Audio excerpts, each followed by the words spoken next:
And today's guest on the Financial Planner Life podcast is Godfrey Asare. He worked in food retail. He now works as a financial planner, and he went through the St. James's Place Academy to achieve this goal. In this episode, we pay respect to his dad, who from a very early age instilled him with financial education, and it instilled in him a passion to deliver to the world financial literacy. Sometimes you meet rock stars, sometimes you meet superstars. This chap is most definitely a superstar. You are going to love this Financial Planner Life episode.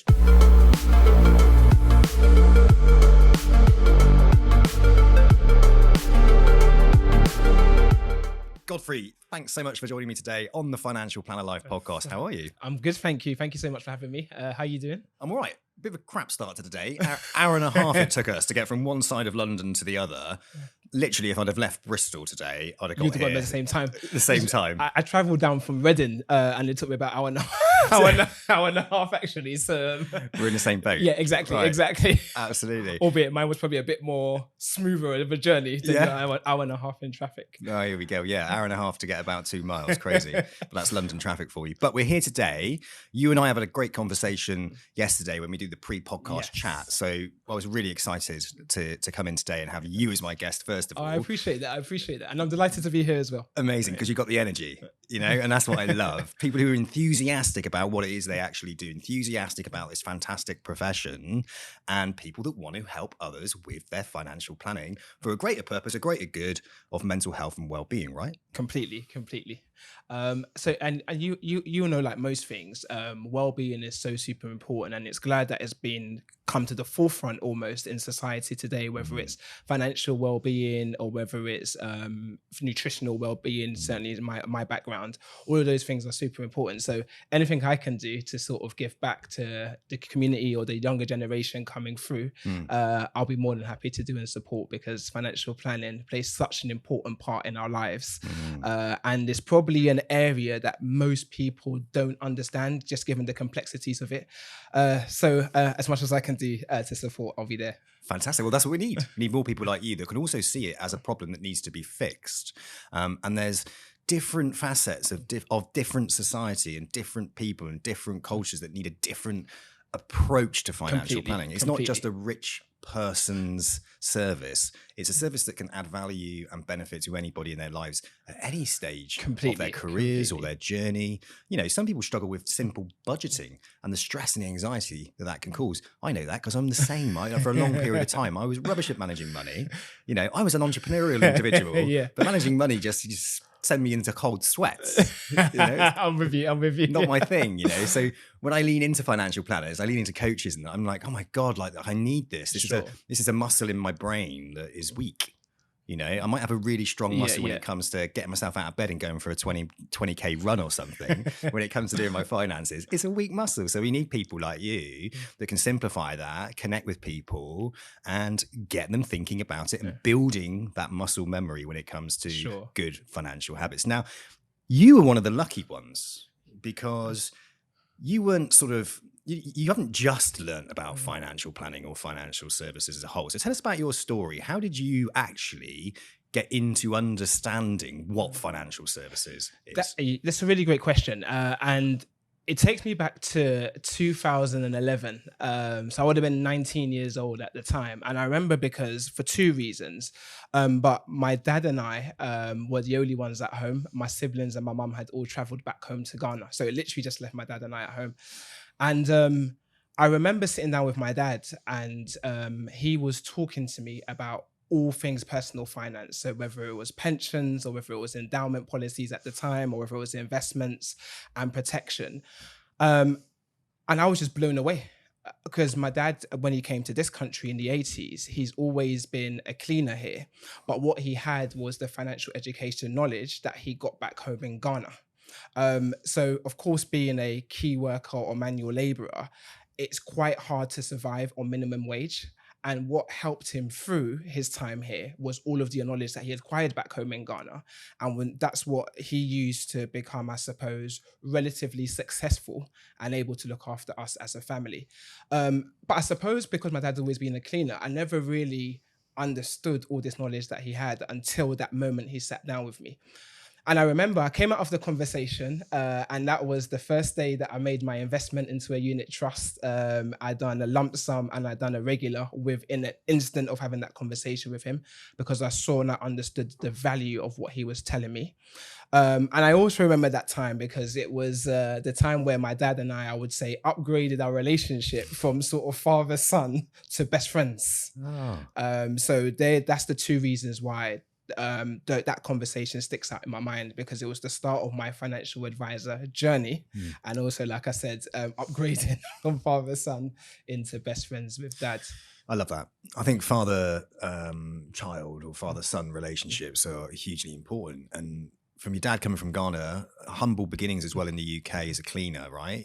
But had a solid understanding of financial services and investing and saving and all of that. Where did that come from? Did he do that when he was in Ghana, or was it a personal interest of his? He done it when he was in Ghana, so he learned all of it back there. And I suppose the education system there, certainly in those days, according to him, was more built around life skills as opposed to academics. And because opportunities weren't as forthcoming back home in Ghana at the time, I think you're forced to grow up quite quickly.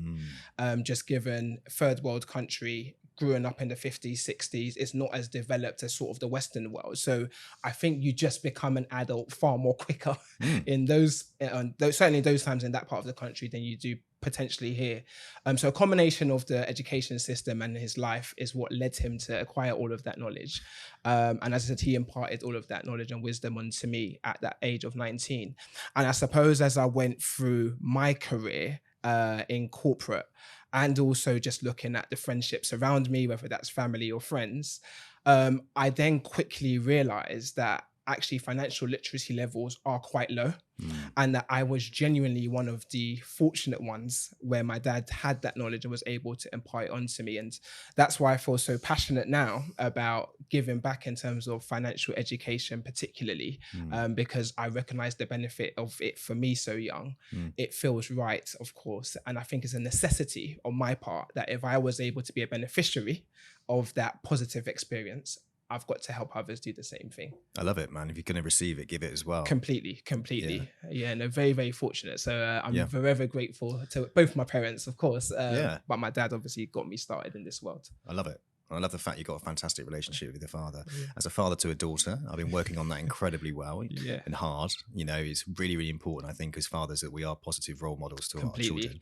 I think also as fathers, it's important that we're positive role models to other men as well, boys. You know, they need to be looking up, don't they, to a strong father figure who is teaching them life skills and not just kind of falling back and relying upon a school system to try to teach that, because I don't think the education system in the UK really builds strength and resilience and life skills. And if you don't fall into the academic structure, you can fall by the wayside, or you can be a kid who is going to find out for themselves and do it themselves. Yeah, no, I agree. And I suppose I grew up in Aylesbury Estate, which is an estate that's sandwiched between sort of Elephant and Castle, Old Kent Road, Peckham area. And as well as obviously going to school and learning academically in school, and I was always academically okay. But I would say probably most of my life lessons came from home, from my parents who use their experiences back home in Ghana. And I said back in those days, life was very, very, very challenging, right? So they always instill those good morals, good values, good discipline in us. And then also the area that I was in, of course, it teaches you to grow up very, very quickly, just because the environment can sometimes be a bit unpleasant. Right. But I suppose that's what shapes you as a human being today, right? Is your life experiences. Let's just go on to the subject then of that community that potentially what you just described as unpleasant, right? Do you feel like the people that within that community or within that side of London, are they exposed to financial education or financial literacy? Do you see less of it there than you would with others as you stepped out of that community? It's a good question. I would say certainly what might be perceived as the underserved community. Yeah. what I found certainly growing up is they probably have less access to a lot of things, Yeah. not necessarily particularly around financial education or financial literacy. So there is an element, yes, in the underserved community because they might not have the network or the predominantly the network to access certain financial educational pieces. But even when I stepped into corporate world, even people who had, I suppose, a bit more wealth or had a level of income that enabled them a certain lifestyle, didn't necessarily translate into good financial literacy either. Mm. I think it genuinely is something that has to be taught, and your finances, I suppose, doesn't necessarily dictate whether you have good financial literacy or not. But I suppose what you do have, if you're in sort of the middle to upper class lifestyle, is the access. Mm. So you can afford to pay potentially for financial advice because you've got the means to do so. Yeah. And you've probably, given the nature of the job that you're doing, know someone who can then connect you. If that makes sense. Financial illiteracy is not prejudice. Yes. You know, anybody can have it, right? Anybody can be, and it's very, very common. You speak to financial planners who deal with high net worth individuals, and just because they've got a lot of money doesn't mean they're good with money, right? Exactly. Exactly. It transcends, doesn't it? Class systems or whatnot, you know, and backgrounds. Good. That's really, really interesting. But you know, you learned from your dad, right? Before we get into your corporate journey, and you learned from your dad. Do you find though that in the community you're in, people do lean into each other and ask for advice? If you obviously were getting some great guidance and coaching from your dad around financial literacy. Did people lean into you, friends, family, anybody else lean into you to ask you for financial advice before you were even at St. James's Place? Yes, I say at the early stages when I first got the education, I would say no, because of course most people didn't know what it even meant. So I think it was more me being proactive because I just love to help people. And if I, like I said, benefited from that education, I then started to become the annoying friend or the annoying family member, i.e. Sam, have you got your pension sorted? Or Sam, you should sort out this investment, etc., etc. So I felt energized almost to go and give back to family and friends and people in the community initially. In an unofficial capacity. Yeah, of course. Of course. Yeah. And then I think over time, it then became a combination of people seeking me out within my community, as well as me still being proactive to give them the nuggets of information that they need, I suppose, to be able to set themselves up. Because I think at that point, you then start to build a bit of a reputation over time as someone who is credible, someone who is knowledgeable, and then people then start to seek you out. Say, actually, Godfrey, do you mind if we have a chat? Yeah. Of course. Yeah, perfect. So you're now at St. James's Place. You're a partner at St. James's Place. You've gone through the St. James's Place Academy. You're fully qualified and you're out there giving financial advice, right? Now, let's just talk about what was before that. Okay, so what were you doing career-wise? Because you've made a career switch, as do many successful people who end up going through the academy and joining St. James's Place and setting themselves up as a partner. What was the career you had before joining St. James's Place, doing the academy and becoming a partner? So before St. James's, I did approximately 12 years in retail, in food retail. So I did 7 years at Waitrose to start with. I done a variety of different roles, but latterly before I left, it was in food buying. So I was a biscuit buyer at the time for Waitrose, which was a great job, great career, and a great category area to be in. I then left Waitrose after 7 years and done 6 months at Itsu, the restaurant side of the Itsu business. And I was a senior buyer for them. And that was more procurement style buying as to more retail style buying, which can be quite different. And after those 6 months, which I'm glad I made the switch, but I probably recognized in that moment that retail buying is probably more me than procurement style buying. I went and done 5 months at 5 years, apologies, at Marks and Spencer's, again as a senior food buyer, initially doing crisps, snacks, nuts, and then a bit of confectionery buying during my time.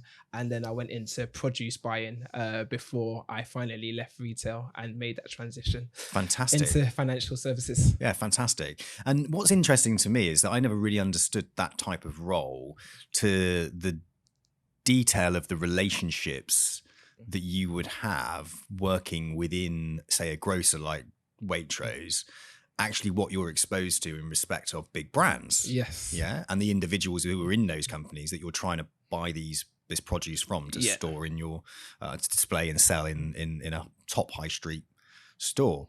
So with that and that level of experience and exposure, tell us a little bit about that. So what were you doing in the role, and how did those relationships sort of translate into becoming a financial planner, for instance? Yeah. So I suppose as a buyer, I mean, it's quite a complex and varied role, but in its simple, or in the way that people understand the most, we are the guys that are responsible for choosing what products you see on shelf when you go into the supermarket. So if you go down the biscuit aisle, for example, it would be the buyer who would liaise with the manufacturer. So whether it's McVitie's biscuits, whether it's Oreo biscuits, etc., and they would decide what's listed. Of course, in the same breath, you would have to negotiate the cost prices with those suppliers, and then you set the retail price that the customers then pay in store. And the aim is to make as many sales as you possibly can in a way that's profitable. So two things, I think, or three things I should say, when it came to how did that help with my transition into financial services. The first one is the relationship building. Because as a buyer, you're quite key and central to everything that the organization does. You're really at the sharp end of things. So you've got the internal relationships that you build, but crucially, you've got the external relationships. So when I was at Waitrose buying biscuits, I had about 50 different suppliers, so 50 different brands who I was responsible for and built relationships with over the time that I was there. When I was at Marks and Spencer's, there was about 12 different suppliers when I was in Chris Snacks and Nuts, and a similar number when I was in produce. So you're being exposed to several different organizations just by virtue of being a buyer. So you get to build really great, deep relationships with people, and they can understand, as I said, your morals, your values, your integrity, your competence levels, and they can also help you to build credibility through being a deliverer. Right. So that was really key, building those relationships. The other thing that really helped with that transition was commercial awareness. Because actually, if you think about what the cost that goes into a product, so if you take a biscuit, for example, you've got raw material costs. So you've got butter, you've got sugar, you've got all these other raw materials, you've got labor that goes into the cost, you've got utilities in the factory that goes into the cost. There's all of these different types of costs. So we have to be very up to speed with market economics. So if the price of sugar goes up because of inflation, I need to be aware of that, and I need to know what is driving it, because ultimately I need to go and negotiate with the supplier based on factual data. But actually, when I talk to clients and I'm now saying we're in an inflationary environment, I understand, because of the job that I was doing in buying, what is driving that inflation. So naturally, over time, you just build a real deep knowledge around macroeconomics for my buying role, but the information is no different as opposed to financial services. You're just communicating it in a different way to your clients. And then the final thing that really helped me in my buying role coming into financial services, I think, is presenting. Because I said you're core part of the business operation as a buyer, you are consistently in front of senior leadership team, people who are your peers in terms of level, or people more junior than you. You're always having to communicate, cascade, present information. And a lot of what I do now with clients, or even when I go and do education seminars to businesses or schools previously, being able to stand in front of people, understand your audience, simplify the message for them. Those are my three key takeaways from my time in buying, that I think has enabled me to transition relatively smoothly. Of course, life is always about ups and downs, but relatively smoothly. Fantastic. What a great overview. Thanks so much for that. And I think it's a great example of how what we can be doing in our previous roles can massively be transferable if you look for it in the right way. Completely. Into financial planning. So anybody listening here who's doing a completely different role to financial planning, don't fear it, because there are obviously transferable skills that you might well have that can transfer beautifully across into financial planning.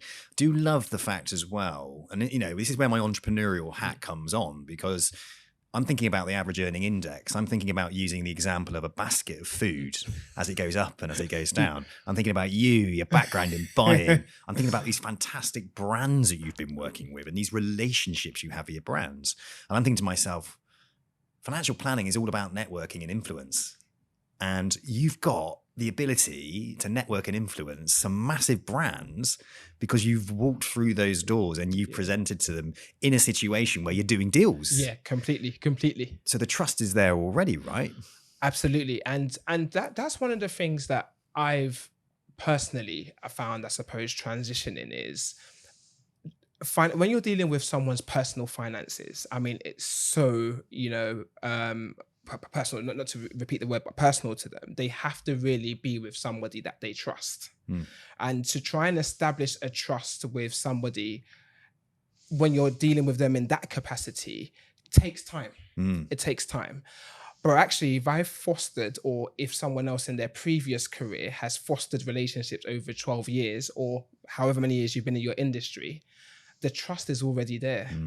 And it's already there from a position of not talking about finances. It's talking about maybe your family, it's talking about your interest, it's talking about your hobbies. All of those things come into play when you start to foster and nurture those relationships, so that actually when you come and talk about someone's personal finances, you've already got a solid foundation that you can build on, you can build off. So I always encouraging people to foster good relationships, because you never know where those relationships might lead to in the future. So always be respectful, always be humble, always display good morals, good values, good principles, because later on in life, even if you don't know it at the time, it is those same relationships that will help you to grow in whatever endeavors it is that you're doing later on in life. Bang on, mate. Your network, your net worth, very, very similar. And also lean into those skills and expertise that you've built over that time. Lean into those relationships. And it's something that's taught quite heavily at St. James's Place during the academy is, look, what does your network look like? Correct. Where are you going to find some business? Because ultimately in this game, you've got to go out there and you've got to provide financial planning to make money. It's as simple as that.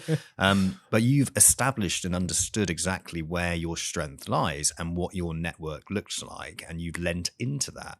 And I think that's fantastic. One of the things you picked up there, and I think is really important for anybody listening here, if you walk into a room and you start shouting at the top of your voice, you need a pension, everyone's going to be like, who the hell is this crazy person?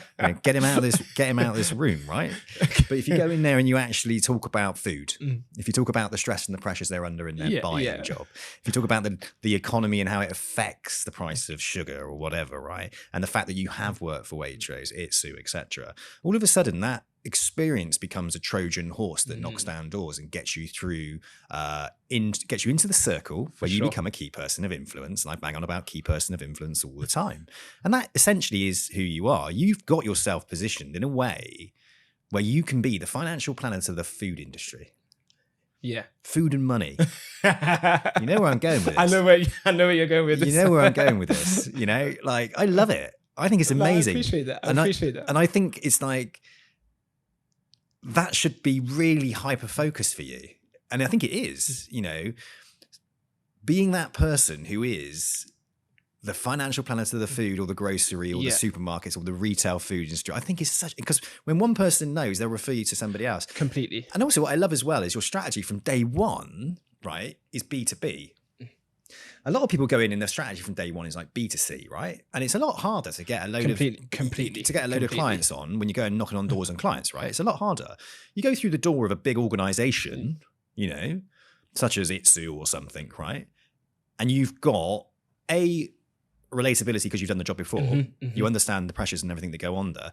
But then you can formulate a presentation or a workshop around money, around well-being, the impact it has, not only on the individual who might not have a pension or understand where their money needs to be invested, who might need that financial education, but bottom line on the business, if these employees are happy when it comes to finance, it has a direct impact on the bottom line, right?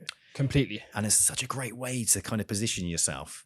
So tell us a little bit about because you've gone straight in, right? You've gone straight in, B2B, and you've gone straight into the world of presenting. I can understand why, because you're a really presentable, charismatic, fun guy. Do you know what I mean? I love being around you myself. Tell us a little bit about what you've done then. What's your strategy been, and what sort of workshops have you delivered? What sort of seminars? What type of clients have you been working with? So going back to I feel like it is my purpose because of my experiences with my dad who educated me to go and educate others. Right. So that I see as my core purpose is go and educate others before anything else. So and then back to the conversation we're having about your previous background and leveraging those relationships. What I then started to do was financial education seminars to businesses, but particularly with a real focus on the food and drink industry, because that's my previous background.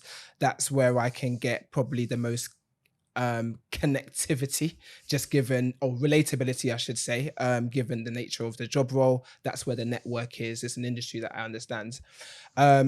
And the interesting irony of it is actually when I go into some of these businesses, they end up tapping me up more for buying advice than they do for financial advice. A combination of the two, right? But I'm always getting tapped up for, actually, Godfrey, we're having a conversation with this retailer. What would you do? Right. So it's, of course, the relatability is there. But essentially what I go in and do is I talk about really employee benefits.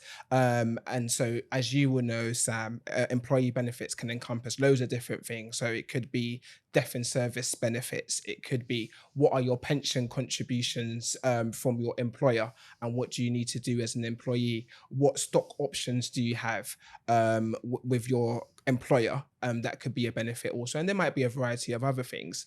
But what I do is I always speak to the relevant person, usually HR, to understand what those employee benefits are. And then I will incorporate it into my financial education seminar session. Because again, you want it to be relevant to your audience. So I'll be giving them information and education about a variety of different things, personal finances, but intertwined with it, like I say, is their own employee benefits. And interestingly enough, actually, most people always come up to me and say, I didn't even know I get this employee benefit. So I'm just going in there because I just have as I said, a purpose and a passion for educating others, letting them know what's available to them, giving something for them to think about. All of those things is what I then use for my seminar sessions, which has been fantastic. And I really appreciate the organizations who have allowed me to come in so far. And I appreciate my network for, I suppose, supporting me. But they've been great, and the feedback from it has been fantastic. So I definitely want to do more of them if I can. I love it. I'm trying to think of names. The Wealth Feast. hungry for money. Something like that. I know we must pick up offline to decide a title, right? A title, and a brand. I just think it's fantastic. Brilliant. I'm loving that you've had that early success. And you felt that success, and I probably felt a few failures, right, in the early stages. Completely. Yeah. What's been one of the biggest learning curves in the first couple of, the first year of being an advisor? You're always having to find new ways to grow your client base, because there's peaks and troughs in any organization. So you might feel like one strategy that you've done is working, but actually once you've utilized that current batch of potential clients, actually where's the next one going to come from? And for me, because, and we've been having chats, I'm very much low key. I'm very much sort of behind the scenes. I like to foster relationships, sort of in the deep personal relationships in the background. I'm more than happy to go and do presentations, seminars, chat to people.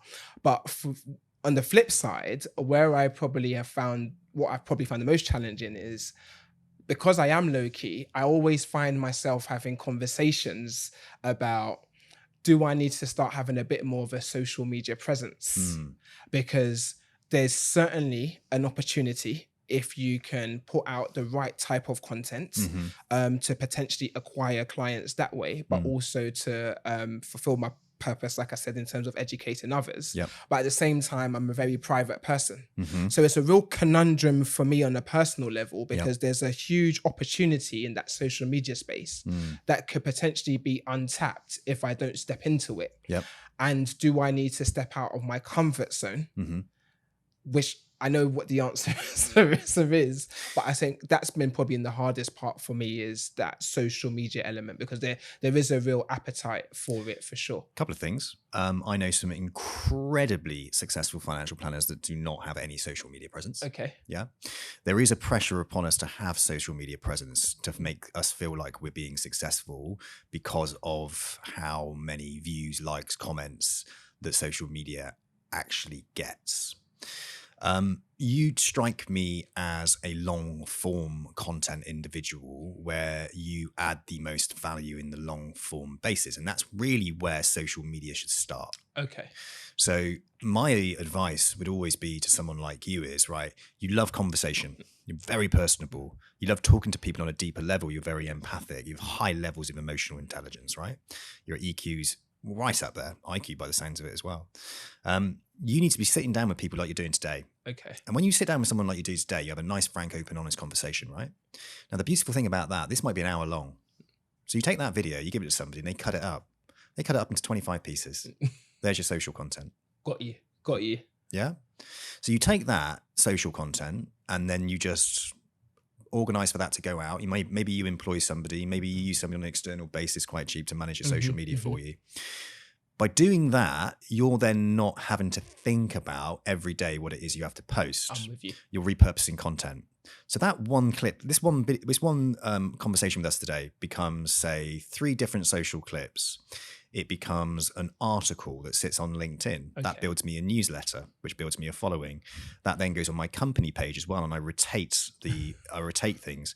I have a YouTube site, so I put it on YouTube. I put it on Instagram. I put it on YouTube Shorts. I put the blog article onto the website. So all of a sudden, that one piece of content repurposed, sure, is you're milking it for as much as you possibly can. So when you start there in long form content, that then becomes a long form YouTube video. You can even break that long form YouTube video down into 6 different videos when you structure the questions accordingly based on the specific keywords that people are searching for. It might be, how do I transfer a pension? Yeah, sure. So then you've always got content out there. Start with the long form. That's where your strength is. Yeah. You love building relationships. Now, the beautiful thing about that is it's a relationship builder. So when you knock on the door, and we go back to the Trojan horse. So when we knock on the door of McCain's, right, Chips, and we say, I'd love you to come on my podcast. I'd love to sit down with you and do a YouTube channel and talk to you about life at McCain, right? I'm a financial well-being expert, and I've made a connection between you selling frozen chips, employing people, their well-being around money, and the direct impact that has on your profitability. Can I come in and do a well-being presentation as well? Sure. So all of a sudden it's like, oh yeah, fantastic. Sure. But first off, I want to talk to you. So in the short space of time that we've known each other, I feel like I got them to be really well. Yeah. By the way, feelings mutual. Yeah, right. Yeah, very mutual. So all of a sudden, a relationship is forming, but there is a commercial relationship here that's forming as well, because you're going to get something off the back of this, and so am I. And we're only going to be picking each other up and looking at opportunities to help each other. So after it's all done, and then the social content goes out, the relationship is formed. I'm with you. It's a different level of relationship than phoning somebody up and saying, can I sell you a pension? or can I advise you on a pension, not sell you a pension? But you know what I mean? Of course. So you lean into that long form content more so than thinking about the end result, which is the pressure to post on social media. Put the sausage meat in the sausage machine. It will make sausages later on. Just make sure you've got one meaningful conversation a week that you're recording, and you've sorted your whole social media strategy. I really like that. I really like that approach, because you are right. And, I don't, even having this conversation has been fantastic. It's been great. It's almost as if the cameras aren't rolling. Exactly. Right. And I've really valued it. And I suppose it is that it's a conversation. And I think one thing that I appreciated is, I don't really go on camera and do stuff like this. The first one I'd done was with the Savvy Wallet podcast. And on the back of that conversation with Atto, great guy, great conversation, great platform, I was inundated with requests from people that I know, people that I don't know about. Godfrey, that was fantastic. Godfrey, can we have a further conversation? And it made me realize that my purpose is probably far greater than me. So to your point, if I can sit down and do these long form contents, give back in terms of education or even just life experiences that people can draw on from some of the guests that I'm bringing on and repurpose them, as you said, that probably is the way that I need to go down. And it's something that I will certainly go away, have a think about how best to execute. Because I think now it's more a thing of not if, but when. When, exactly. And sometimes you just need someone to give you a blueprint, give you a nudge in the right direction, and give you that confidence, the feedback again. Somebody recognizing that you're already there. Can you just nudge me in the right direction? Sure. But you're not going to get there unless you open up and be honest and ask for that support, or just open up the conversation. Of course. Which is what we're doing today, right? And I really appreciate, of course. Oh, cool, man. No, of course. Well, I really appreciate it. I'm like you. I'm driven by helping people. It's innate, sometimes against my own detriment, because I'm less businessman, more I want to do a deal, I want to like help somebody, and sometimes I have to worry about that. We go 50-50. My business partner's like, no, that's not commercially viable, Sam. Yeah, I know, but it's going to be great because it's going to feel good and I'm going to feel good. And sometimes we're driven by that. Interesting what you said about purpose, right? I'm a purpose-driven person. Finding your North Star, finding your bigger purpose, right? How important is that to you, and how much impact does that then have on your confidence to do the job? It's super important, because when you go through any life journey, right, it's never going to be easy, right? You're going to get your highs, you're going to get your lows, and particularly during the lows, what keeps you going is your purpose. For me personally, I mean, it will mean a different thing to somebody else, but during those low moments, I remember why I'm doing this. And that is the added motivation that I need to keep going. Whereas if I didn't feel like it was a purpose or a passion of mine, I could potentially lose interest, especially when the chips are down. So that's why for me, it's so super important, having a purpose, having a passion, and something that I really want to make a real difference on, because it enables me to keep up the consistency, really. Can you summarize your purpose? Are you able to very quickly establish what your purpose is to remind yourself in those times, yes, so you are always linked to it? Yes. So to make each generation more financially literate than the last. And that's your higher purpose. Higher purpose. Love it. And you can sum that up so quickly. Yeah. And it's so easy as well. It becomes part of your introductory pitch. It's so easy, because it's like, it's not, I'm coming in here to try and get you to do a financial product with me. I'm coming here to do this. This is what my mission is. It's like with me, I want to reduce the advice gap, put more financial planners in front of people to add more financial well-being and improve the well-being in general for the whole population of the world. That's like my higher purpose. I love it. And I know that speaking from experience, I know that when you don't have good financial well-being, it can make your life hell. Completely. Right? It can really, really impact your life. And to know that I've gone through that and how it's impacted my life, and I've gone through it in different stages, having no money, having money, having a business, selling a business, all of those things, I know just how much money can impact our overall well-being, our money beliefs, our money trauma. All these things are so impactful on our overall happiness in a capitalist society like we are in, right? And particularly if you've got a family as well who are dependent on you. Yeah. You can see how quickly the impact of, and I don't think it's necessarily a thing of having loads of money, is the impact of just not understanding money and how money works, how much of an effect that can have on your family who could potentially be dependent on you is so significant. So for me, it's not about income levels. And my dad always used to say, my dad was a minimum wage cleaner, right? So he's never really had income, but what he had was knowledge. What he had was the financial discipline to forego things in the short term and focus on the long term. And it's that financial discipline that I want to really be instilling and teaching. Yes, you want to build capital or build wealth, or you want to reduce taxes in a legal framework. All of those bits and pieces come into play, don't get me wrong, but having good financial discipline through the education is key. Yeah. Because no matter what situation you face into in life, if you've got that knowledge and you've got that discipline, you should be able in time to get out of it or be able to manage it more effectively. If we instill that discipline and we instill that knowledge and we instill those habits, it has a positive effect on the next generation, because you're living proof of that. Not only has your dad instilled financial education in you, he's actually shaped your whole career. That whole career being shaped into becoming a financial planner is not only going to help you, but it's going to help multiple people out there. So your dad's foresight to teach you that has impacted other people's lives later on down the line. So that's, if you think about it, it's powerful. There's a bigger force at play here. You know, now your destiny, your higher purpose, to me, you need to do more of this stuff. Do you know what I mean? I'm with you. Because you've got no choice, because it's the way the energy energy is flowing. Yeah, sure. Because from an idea in your dad's head of what he thought was important to raising a boy into a man that now is off delivering the message that he gave you, that gave you the respect, and vice versa, is power.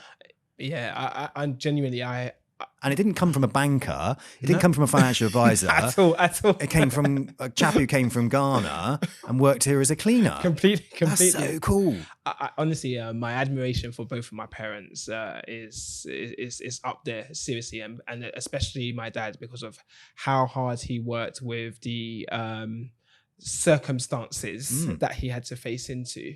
And then for him to have all of that knowledge, like I say, impart it onto me, I will forever be grateful. I tell him this all the time. And now I'm always joking with him that I probably know more than him now. Yeah. I probably know more than him now. But at the end of the day, I just want to make my parents proud, and my dad particularly, because as I said, without him, I probably wouldn't even have the knowledge. Yeah. I just wouldn't have the knowledge, and I might not even be on this career path that I'm in now if he hadn't instilled those. And you may not even be in an environment or a country that would have given you the opportunity. Your dad made sacrifices for you. Completely. And you're repaying him back, not only through repaying him back for being proud of you and taking advantage of the opportunity that he gave up, right? Or, you know, he made those life changes for his family. You're repaying him by helping others. Completely. And there's something beautiful in that. And you wrapped it up in an attitude of gratitude. And for me, that's so important. So there is a byproduct, good shit that happens, right? Which is not always linked to money, right? There is other things at play here that are happening in your life in this higher purpose that drive you forward with confidence, with gratitude, in a way that you know you're on the right path. And I like that. And I think that's why having purpose, that's why having a North Star, that's why having something greater than yourself is a driver, and it keeps you focused. A goal outside of money, if it's too money, it can destroy you, I think. Agreed. And I think it will also show, especially in this world, it will show in the relationships you have with people in the long term. Yeah. You know, like I've always said money, and that's maybe because we just haven't really grown up around money like that. But I've always thought that money is always secondary. I thought if you do something that you're passionate about, you have a real keen interest in, or a skill or an ability or something, just focus on being the best you can be at that. The money will always follow after, naturally, as a byproduct of whatever you do. So that's always just kind of been my thing, is to just keep being you, keep developing in the skill or the expertise that you're in. The money element is so secondary. It will come over time. Yeah, I love it. We all need help, and we all need support, and we all need training and development. There's nothing better than a clear career development framework or a training program that sets you on a pathway and accelerates you quicker towards your goal. And that's the beautiful thing, is when we lift our head up and we look around and we look for that, it's out there, and you found it in St. James's Place Academy. So just tell us a little bit about your journey through the academy. How's that been? Has it been helpful? Extremely helpful, extremely. I said St. James's Place being the biggest financial advisor company in the country, you can imagine it's got the infrastructure, it's got the support network, it's got the expertise to really give you a good grounding in terms of how to become a very good advisor. So that has been absolutely invaluable. What I've also loved about being in the St. James's Place Academy is that you just don't have the technical knowledge that you're learning, but certainly for how I learn from people who have come before me. So a lot of the teachers, or trainers, I should say, on the program are ex-advisors themselves. So there are nuances that you can't learn from a textbook, but you can get from someone who's got the knowledge, experience, and wisdom of having done it before. And that's just how I learn, I suppose. So everyone's got different ways of learning. So a combination of those two things, the technical expertise and the experience, for me was invaluable, especially for how I learn. And of course, it was a combination of theory and practical too. So that was fab. But then equally, on the other side, I was in a cohort in my training program of about 22 other people, all going through a similar journey. So those people end up becoming lifelong friends, as well as people who support you along your journey too, because we all went through the same thing. So it's been an absolutely positive experience being on the St. James's Place Academy. And it's interesting because I actually got into the St. James's Place Academy through my old manager at Marks and Spencer's. Right. And I remember saying to my manager when I was, it was one of my managers when I was at Marks and Spencer, I said, look, I'm loving my career. I want to do something a bit more purposeful. I'm thinking of financial advice. And he said, you know what? Let me connect you with my financial advisor. So lo and behold, he connects me with a chap named Ian, who's his financial advisor. And I have a Teams call with Ian. And Ian, by the way, is an independent financial advisor, has no connection to SJP and never worked for the business. And he said, I had conversations with loads of things, but he said, Godfrey, whatever you do, go and do your training at St. James's Place because they are the best in the business. And that spoke volumes because he had no relation to St. James's Place. I said, never worked for the company before. So for him, who's an IFA or independent financial advisor, to tell me to go to St. James's Place spoke volumes. And it didn't disappoint when I came onto the actual academy program myself. So again, I'm grateful to Rick, my manager, for obviously supporting my journey, and also grateful for Ian, because had I not had that connection or had that advice, I probably even wouldn't be sitting here with you today. Yeah, amazing. Yeah, absolutely. And very interesting that an IFA referred you. Now, to me, right, I've got a good view of the profession. 16 years, works in recruitment, built a recruitment business around it, right? I've seen the good, the bad, and the ugly, right? I've seen what people have tried to do, failed, or smaller firms trying to train and develop people. We've got a major problem, really, in the profession of bringing people in without experience up to financial advisor, right? What St. James's Place have done with that academy over the years is phenomenal. Brilliant. Absolutely brilliant. It's phenomenal. There's nobody touching it, you know, and there are all these different academies coming out. I've got the Financial Planner Life Academy, by the way. Yeah. But that's a different one. That's where someone might still remain in their current job and then want to have a taste and a feel. So they might start some of the qualifications on $19.99 a month, and then from there might then go on to join the St. James's Place Academy. Because you've got to do your RO1, your RO5 before you get in there anyway. You do. So it's kind of like an incubator to give somebody a feel and a taste and an understanding, right?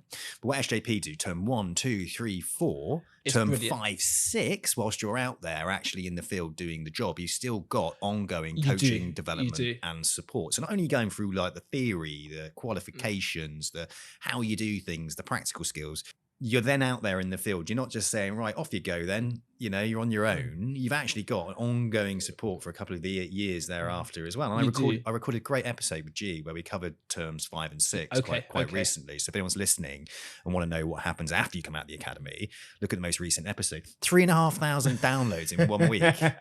We hit the algorithm. I put it down to G, not me. She's very good. She's very, very, very good. Very, very good.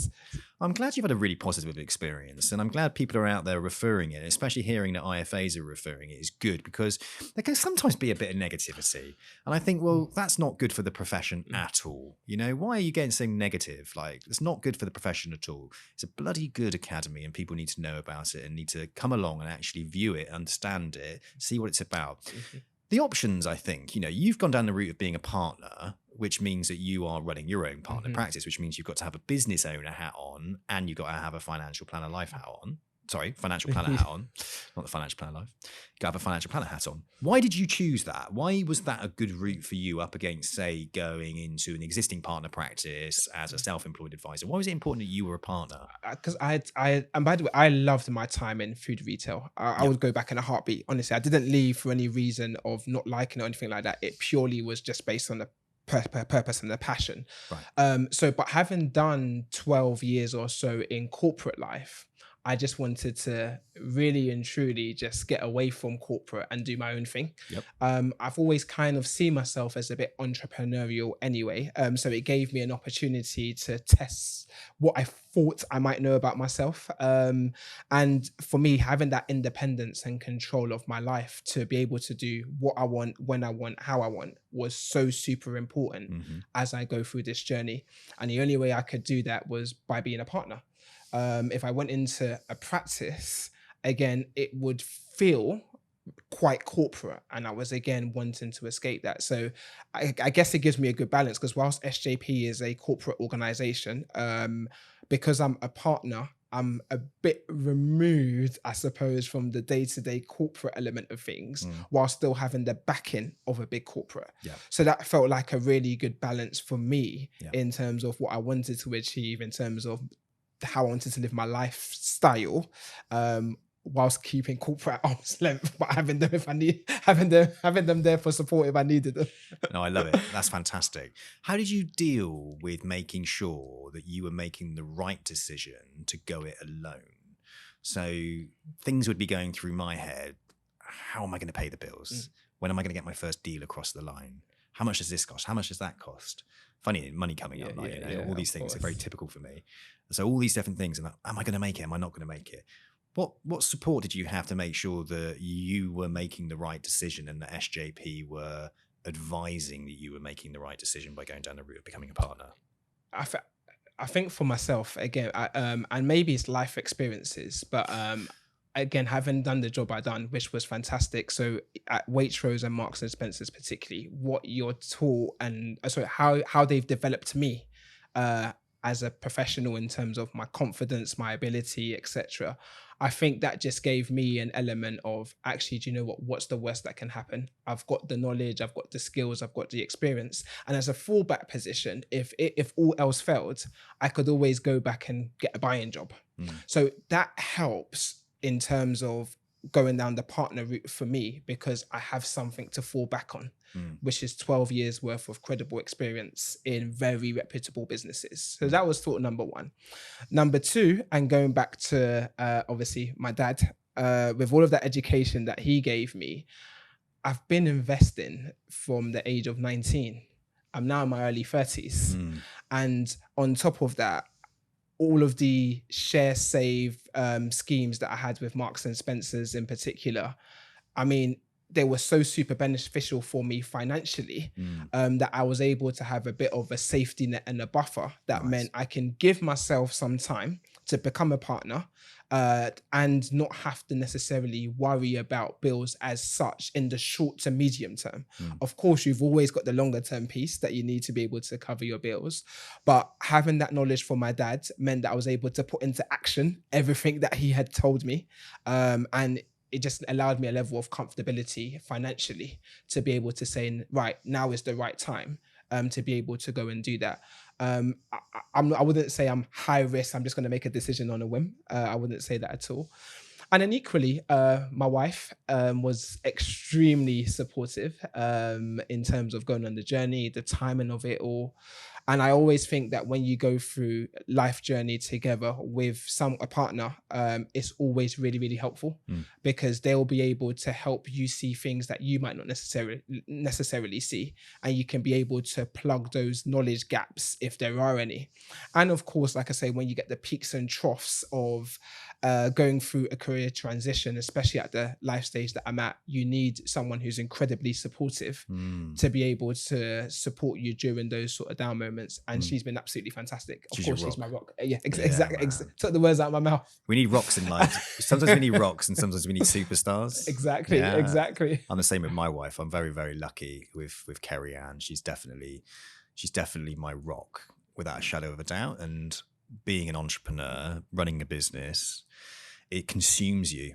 You know, it really consumes you. So having that partner by your side who is encouraging you and is there to pick you up and help you and to encourage, really, and just to support. It's critical. Because if you had someone in the background who was constantly in your ear, criticizing you or on you, it would stress you out. Yeah, you're already stressed as it is from trying to build a business. You don't want the added stress, right? No, right. I think you need a solid home relationship if you're going to set up a business. You really do. And even if you're going into business with somebody else as well, it has to be solid, because otherwise it's stressful, man. You're going to have to end up dealing with things that you don't necessarily want to be doing. And it just detracts from what is important, which is adding value to your business or to your family life.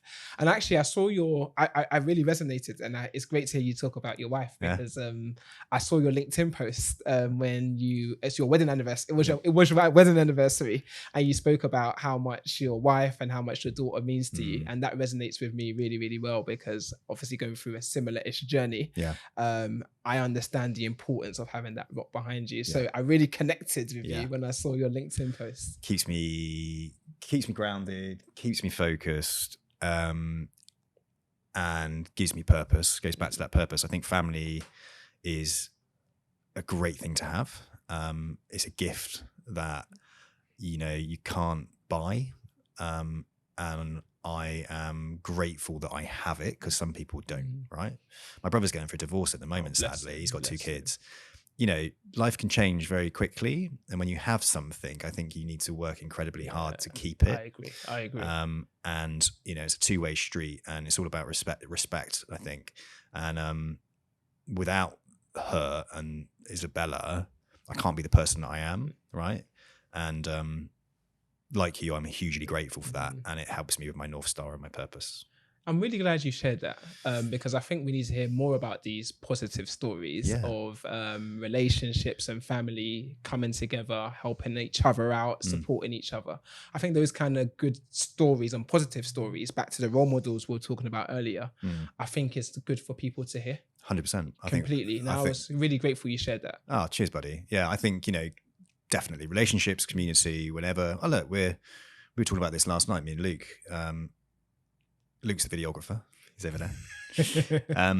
Connection as a human again, it goes back to this idea that we put this idea that money is everything and all of that, when actually community and connection is so important. And what it actually does when it comes to filling up our cup internally, how we feel, our self-worth, our well-being, it plays a huge part. We're tribal people at the end of the day, and we're pack type individuals, and we get energy from each other. And you can't see what that energy looks like, you can't measure it, but it damn well feels good, and makes your confidence go up. So the more we connect and respect and understand each other, I think that's one of the key things as well. We have to understand each other, and that's where this high level of EQ comes in. You've got it, man.